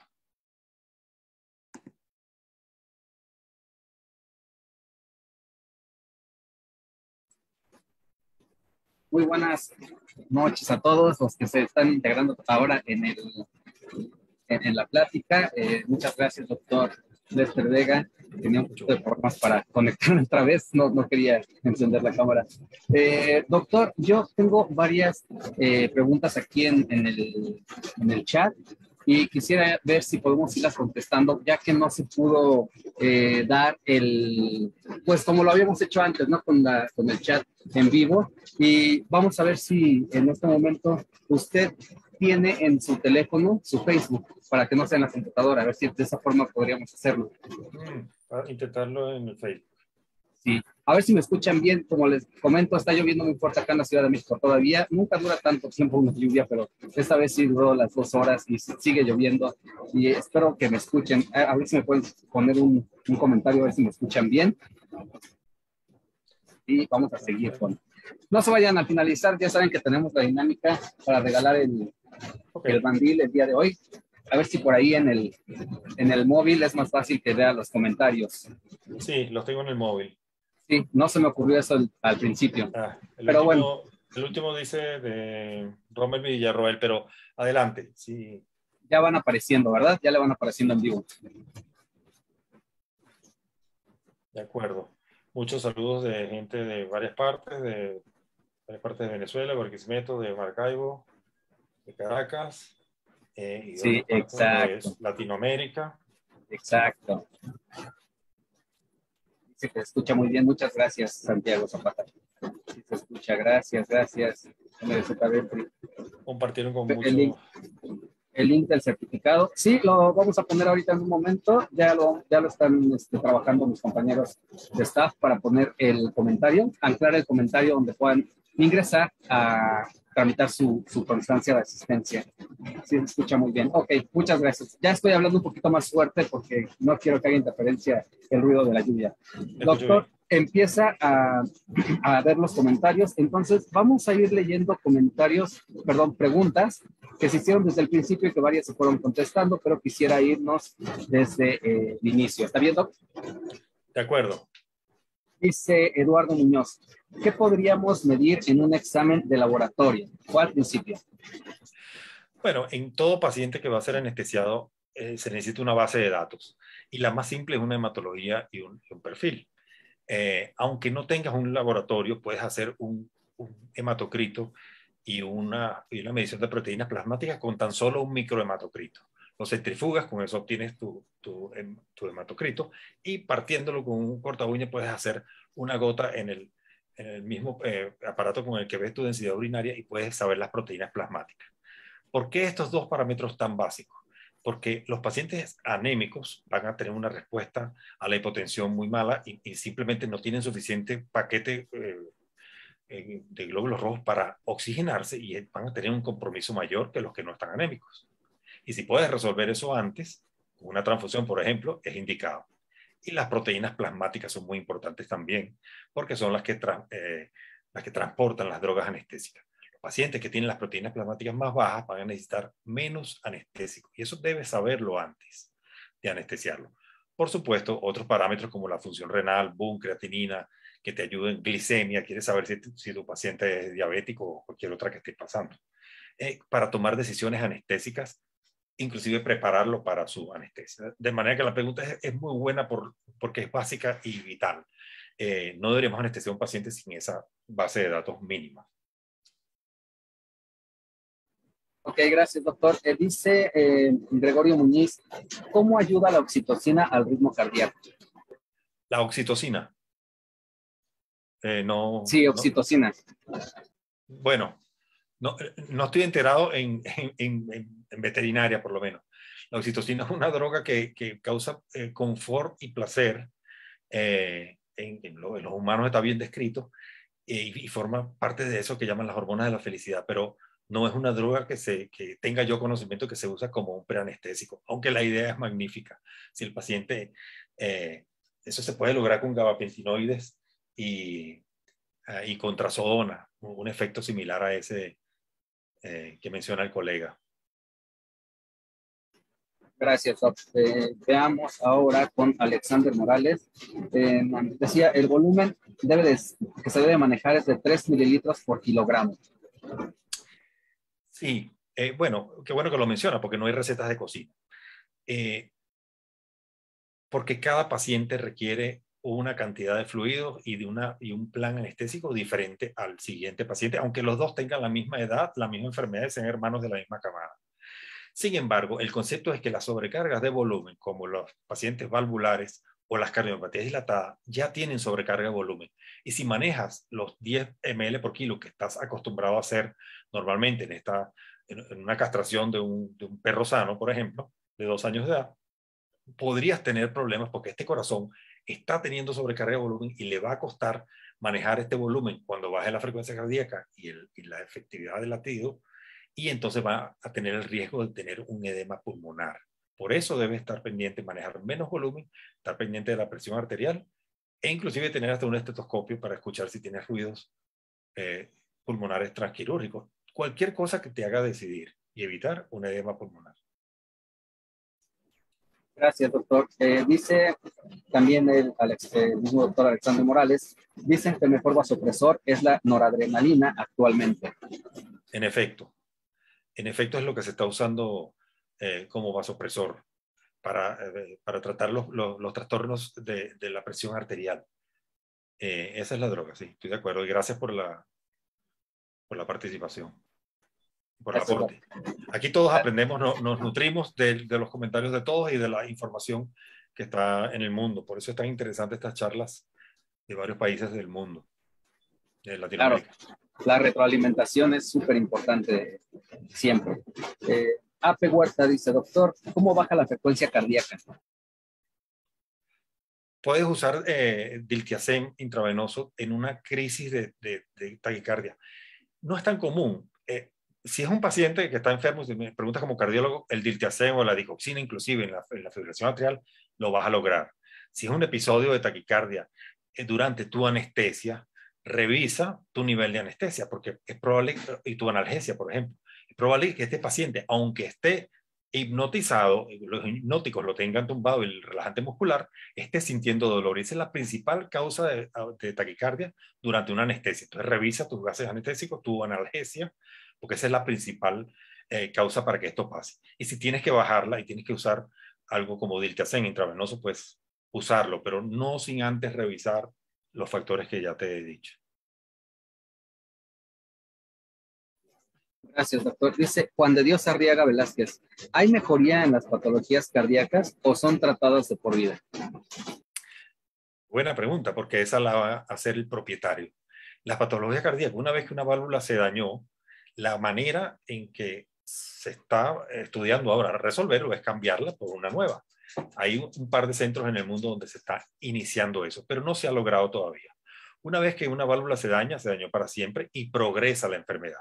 Sin embargo, aquellos pacientes que reciben tratamiento van a vivir una vida más larga, y no solo más larga, sino mejor. Los propietarios, a pesar de que todos mis pacientes se van a morir de la enfermedad por la cual entraron, por la puerta del consultorio, quedan muy satisfechos con el hecho de que a pesar de que su paciente falleció, vivió meses o años después de que empezamos a tratarlo. Y hay una extraña satisfacción en eso, porque desde el día, eso sí, me aseguro que el día que se le hace el diagnóstico, que se vaya con el tratamiento, con las medicinas, se las vendo yo mismo para que empiece el tratamiento esa misma noche. Y cuando 2 días después el paciente dejó de toser y duerme mejor, el propietario va a administrar el tratamiento para siempre y va a tener este efecto que te menciono. Exactamente, doctor. Sobre todo darle calidad de vida, ¿no? O sea, si va a vivir 2, 3 meses, 4, 6, los que sea, pero con buena calidad de vida, creo que el propietario lo agradece. En efecto, el propietario lo agradece y lo nota y se refleja en la confianza en la consulta. Gracias, doctor. Vamos ahora con Víctor Guamán. Dice, doctor, felicitarle por su charla. Una pregunta, ¿el uso de acepromacina es seguro en pacientes cardiópatas y que estén hipovolémicos e hipotensos? Buena pregunta. Primero que todo es dosis dependiente. Entonces, depende de la dosis que usa. La dosis que usábamos cuando había menos drogas anestésicas hace 25 o 30 años, usábamos demasiada acepromacina. Ahora, en un paciente que lo tolere, podrías usar 0,01 miligramos kilo y una dosis muy baja que no te va a tumbar la presión arterial tanto. Sin embargo, si ya, como el colega indica, es un paciente hipovolémico e hipotenso, no usaría acepromacina. A ese le pondría un bolo de fluido porque creo que lo necesita y usaría quizás dopamina o butamina en el proceso de prepararlo para la anestesia con la vía ya tomada. Gracias, doctor. Vamos a ver otras preguntas. Dice Carlos Araneda, ¿qué experiencia tiene con amiodarona para bajar el ritmo cardíaco en cirugía? Muy poca. Es un antiarrítmico y una droga muy potente y particularmente, no que la droga no sea buena, sino que yo no tengo mucha experiencia con ella. Prefiero otros antiarrítmicos y nunca la he usado transanestésico. La he usado oral, pero tengo más experiencia con otros antiarrítmicos con los cuales me ha ido mejor. Sería bueno que escribiera y contara su experiencia con ella para compartirla. Sí, sería muy interesante. Además, bueno, la amiodarona por vía oral sí la ha utilizado, doctor, como antiarrítmico. Sí, muy poco, pero los efectos tóxicos son difíciles de manejar. El que más utilizo son o alfa agonistas,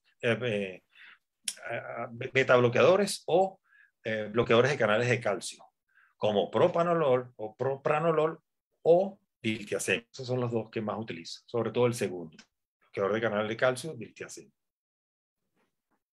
Gracias, doctor. Vamos a ver otra pregunta. Dice Luis de Castro. Doc, feliz noche. Uso de magnesio como adyuvante analgésico y antiarrítmico. Uso de lidocaína y labetalol para corregir el efecto hipotensor de los agonistas alfa 2. Bueno, primero magnesio. Forma parte del proceso de contracción, de manera que en aquellos pacientes con arritmia no es una droga, es un ion. Pero se los indico. Algunos que toman mucho diurético, les doy algunas tabletas de potasio, sobre todo porque la gente cuando le menciona la furosemida tienen miedo y entonces les administro, les doy unas pastillas para que el paciente tome potasio. Con respecto al magnesio, para aquellos que tienen arritmia, sí. Y la otra parte de la pregunta, si me la puedes leer otra vez. Sí, dice el uso de lidocaína y labetalol para corregir el efecto hipotensor de los agonistas alfa 2. Si la hipotensión viene dada porque está teniendo una taquicardia ventricular o un episodio ventricular, la lidocaína lo va a resolver. Y el segundo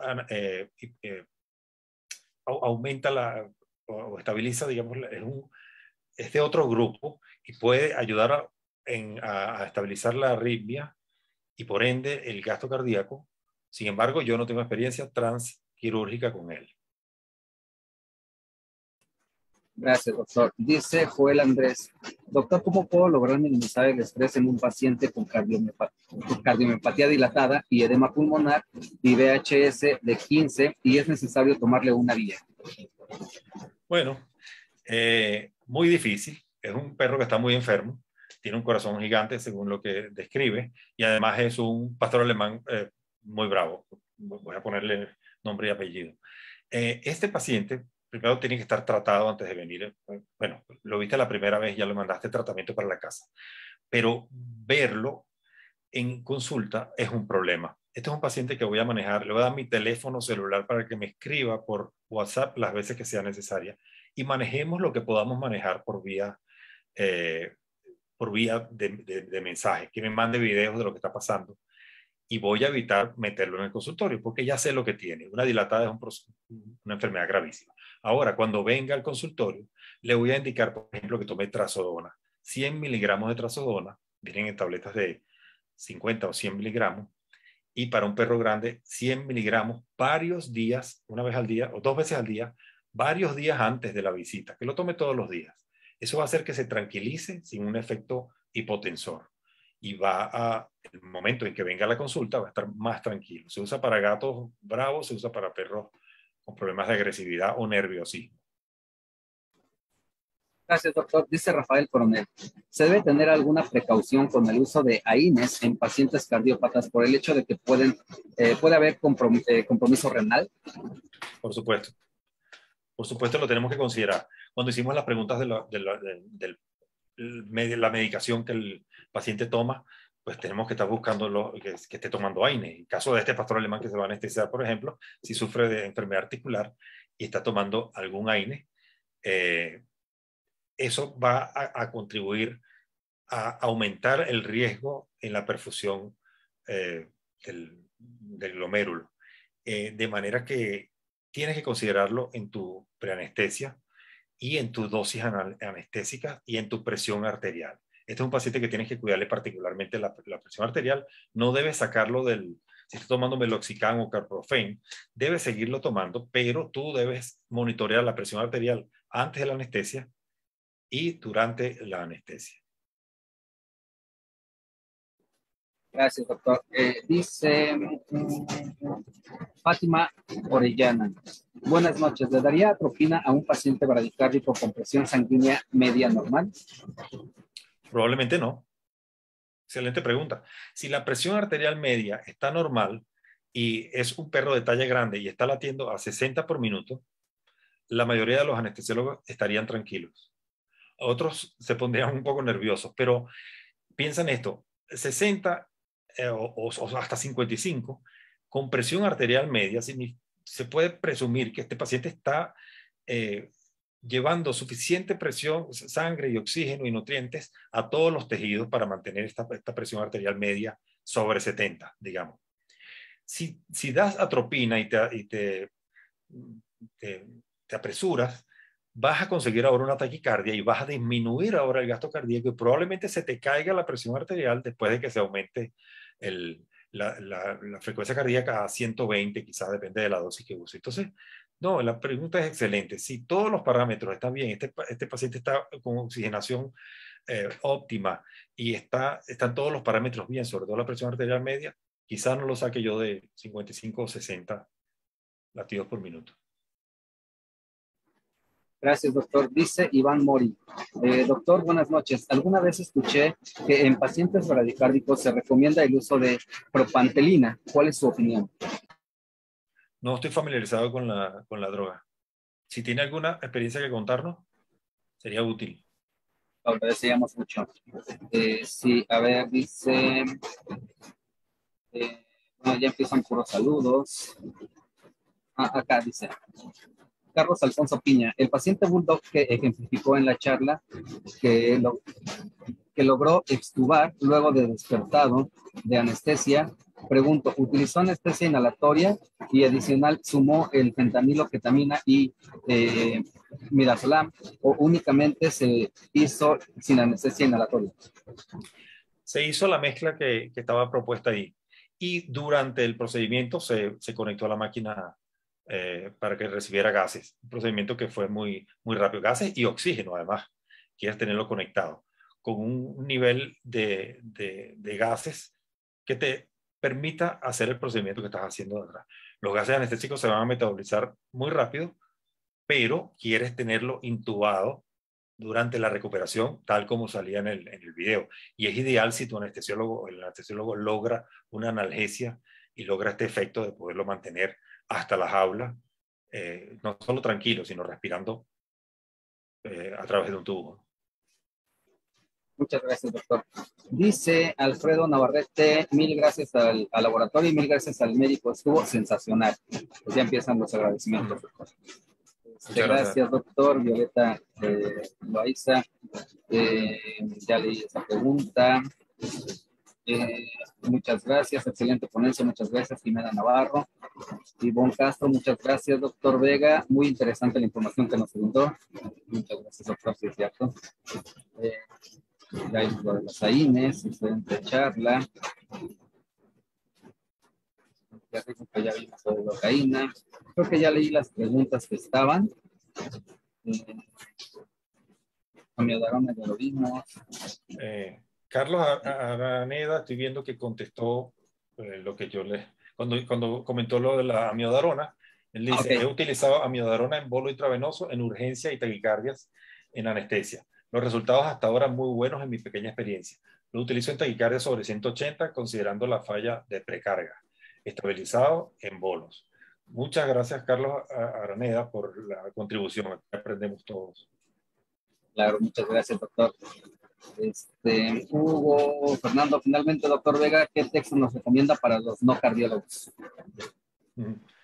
Por ahí lo mencioné, no tengo el nombre del texto, pero estas recomendaciones que di hoy para la anestesia en cardiólogo es de un artículo de Luisito Pablo, que es manejo de pacientes, de pacientes cardiópatas para la anestesia. Y también en el Lumb and Jones, lo cito en la charla, en el capítulo de las anestesias en pacientes con patologías, en el capítulo, por supuesto, de pacientes con patologías cardíacas. El Lumb and Jones es un texto básico de anestesia.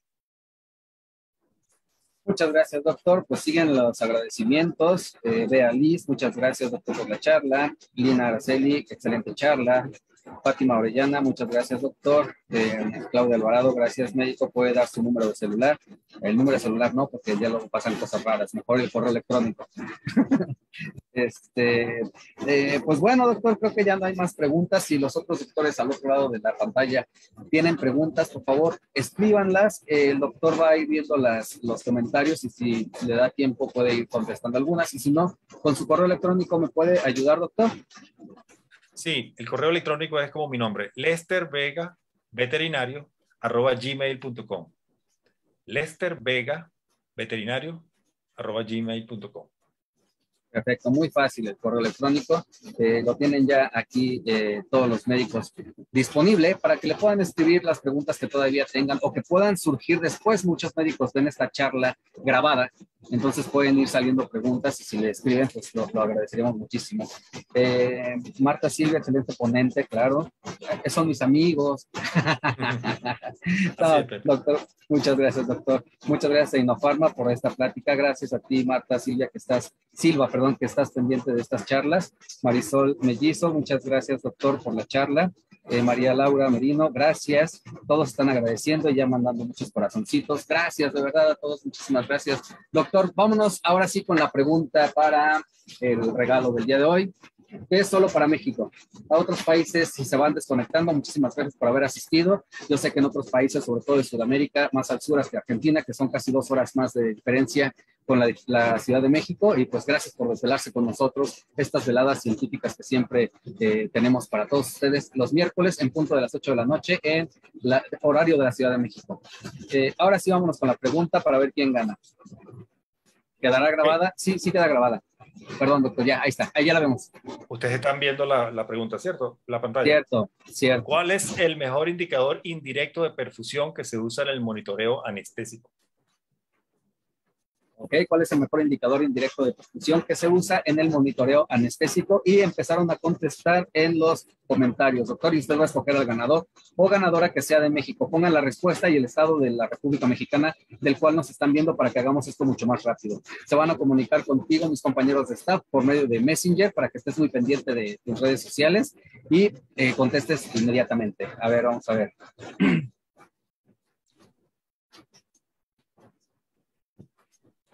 retraso en la transmisión. Va un poquito lento, pero empiezan a contestar. Fabiola Vaqueiro, presión sanguínea. Ay, me fue. Fabiola Vaqueiro, presión sanguínea media. Maite Rumay. Esa es. Fabiola Vaqueiro, presión sanguínea media. Presión arterial media, sí. Ok, dice presión sanguínea media, así lo dejamos. Bueno, creo que quiso decir presión arterial media. Ok, entonces, bueno, el doctor lo escogió, Fabiola Vaqueiro. Por favor, nada más dinos, Fabiola Vaqueiro, de qué estado de la República Mexicana nos estás viendo. Y con eso te damos el premio. Te lo envío el día, mañana no, porque mañana estoy complicado, pero el viernes te lo envío sin falta, para que llegue tal vez el lunes o el martes. A ver. Fabiola Vaqueiro, si me pueden ayudar mis compañeros a decirme de dónde es. Fabiola Vaqueiro. Si no nos contestas, vamos a pasar con otro. O me lo quedo yo, doctor. Usted dice. Esa área bajo la curva es la que explica lo de la presión arterial media. Exacto. A ver si me dicen. Dice, ojalá, dice por acá. Carlos Alfonso dice, no me leyó. ¿Cuál fue tu pregunta, doctor? No, fueron las que me aparecieron. Fabiola Vaqueiro, aquí Campeche, México. Campeche. Pues entonces aquí ya tenemos una ganadora, Fabiola Vaqueiro. Ya te van a contactar mis compañeros. Campeche, México. Felicidades, doctora Fabiola. Ya tienes este mandil. Te voy a enviar el día viernes para que te llegue lunes o martes al destino. Doctor, muchísimas gracias por la participación. ¿Algún consejo que usted nos quiera dar a todos como médicos veterinarios, no siendo especialistas, como médicos que realizamos intervenciones quirúrgicas y que podemos tener estas complicaciones o complicantes, quiero decir? Bueno, primero que no parar en esta profesión y en muchas no se deja de estudiar nunca. Buscar la actualización siempre. Estandarizar tus procedimientos de anestesia, conseguir un equipo. El equipo es tan importante como las drogas anestésicas que utilices e ir familiarizándote después de que has leído, pues, animándote a usar nuevas estrategias anestésicas. Eso es lo que te recomiendo. Perfecto, doctor. Yo creo que en ninguna profesión se deja de estudiar y vaya, ni siquiera profesión, hasta un oficio, nunca dejamos de aprender y de prepararnos y de capacitarnos. Esta es la intención de estas pláticas y pues, doctor, un invitado de lujo el día de hoy. Muchísimas gracias por haber aceptado la invitación. Parte de la familia de Laboratorio Innofarma. Le agradezco a nombre no solo de Innofarma, de todos mis compañeros representantes, promotores, mis gerentes, sino a nombre de todo el gremio veterinario. Doctor, muchísimas gracias. Muchas gracias a ti, Pepe, por invitarme a este ciclo de charlas tan interesante. Te felicito por tu trabajo y te agradezco por ello. Muchas gracias, doctor. Qué honor recibir estas palabras de parte de usted. Pues, doctor, me despido de usted. Nos mensajeamos el día de mañana, platicamos y ya para que descanse, después nos contactamos. Hasta luego. Muchas gracias. Un abrazo, doctor. Buenas noches. Doctores del otro lado, muchísimas gracias por haber asistido a esta charla que estuvo súper interesante, una charla con tips, con consejos, con técnicas para poder tratar a nuestros pacientes, sobre todo esos pacientes que tienen una complicación, una comorbilidad cardíaca. Y bueno, muchísimas gracias. Yo quiero agradecer a todos nuestros distribuidores a nivel nacional e internacional, a distribuidora Distrover, que estuvimos en Ecuador, al ingeniero Eloy, a Raiza y a la doctora Enmar, que también estuvieron muy atentos de nosotros con esta visita. Gracias, lo haremos en todos los países en los que nos toque ir a visitar. Espero poder ir a muchos. Ustedes díganos a dónde quieren que vayamos y vamos a organizarnos para hacer los lanzamientos del Laboratorio Innofarma. Gracias a todos, doctores.